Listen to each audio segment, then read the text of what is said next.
നമ്മളവിടെ പോവാണ്, പൂ വാങ്ങാൻ പോണ് ഗൈസ്. പൂ വാങ്ങാൻ പോണ്. നമ്മൾക്ക് നാളെ ഓണപരിപാടിയാണ് ഗൈസ്. അപ്പൊ നമ്മൾ പൂ വാങ്ങിട്ട് തിരിച്ചു വരും. അതെ, ബൈ ഗൈസ്. ഹായ് പറഞ്ഞേട്ടാ. നമ്മുടെ എറണാകുളം നോർത്ത് റെയിൽവേ സ്റ്റേഷൻ്റെ അടുത്തായിട്ടുള്ള ഒരു wholesale flower market shop open ആയിട്ടുണ്ടായിരുന്നു. അപ്പോൾ അവിടേക്കായിരുന്നു ഞങ്ങൾ പോയിട്ടുണ്ടായിരുന്നത്. നാളെ ഹോസ്റ്റലിൽ ഓണപ്പരിപാടിയാണ്. അപ്പോൾ അതിന് അത്തപ്പൂഴാനുള്ള പൂക്കൾ വാങ്ങാനുള്ള ലക്ഷ്യത്തിലാണ് ഞാൻ ലക്ഷ്യം ഇറങ്ങിയത്. കാര്യമൊക്കെ പറയുമ്പോഴത്തേക്ക് ചേട്ടൻ അവൾ നാട്ടുകാരായിരുന്നു കേട്ടോ.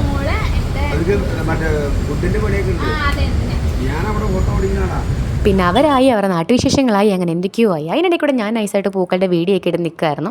എന്നിട്ട് ലാസ്റ്റ് ആ ചേട്ടന്മാരുടെ എല്ലാം കമ്പനി അടിച്ച് അവരെ കൊണ്ട് എൻ്റെ യൂട്യൂബ് ചാനലും സബ്സ്ക്രൈബ് ചെയ്യിപ്പിച്ചിട്ടാണ് ഞാൻ അവിടെ നിന്ന് ഇറങ്ങിയിട്ടുണ്ടായിരുന്നത്.